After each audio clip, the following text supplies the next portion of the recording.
আসসালামু আলাইকুম। আমি আকি হাসান বলছি। আপনারা সবাই কেমন আছেন? আশা করি আল্লাহর রহমতে আপনারা সবাই ভালো আছেন। আপনাদের দোয়ায় আল্লাহর রহমতে আমিও ভালো আছি। আজকে আমি ভর্তা শাক কিংবা ভাটি শাক রান্না করে দেখাবো।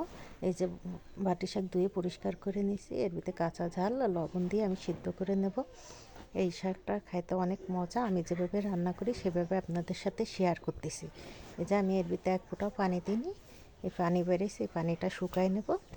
আর এই পর্যায়ে এসে আমার ভিডিও ভালো লেগে থাকলে লাইক, কমেন্ট, সাবস্ক্রাইব করতে বলবেন না। পাশে থাকা বেল আইকনটি ক্লিক করে দেবেন, পরবর্তী ভিডিও যদি দ্রুত পৌঁছে যায়।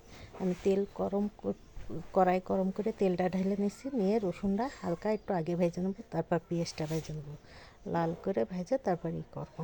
আর আমার ভিডিও কিংবা কথাতে যদি কোনো ভুল ত্রুটি হয়ে থাকে ক্ষমা দৃষ্টিতে দেখবেন। আমি কথাটা অত সুন্দর করে বলতে পারি না, ভিডিওটা অত সুন্দর করে করতে পারি না। যেভাবে পারি সেভাবে আপনাদের সাথে শেয়ার করি।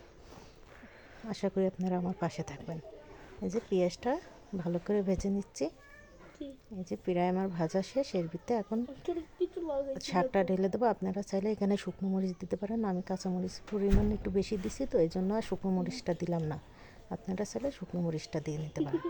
এই যে শাকটা ঢেলে নিচ্ছি, দিয়ে আমি এটা ভালো করে নাড়াচাড়া করব,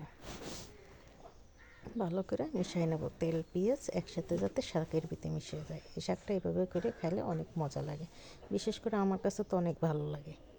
এই যে আমারও হয়ে গেছে, আমি এটা তুলে নেব।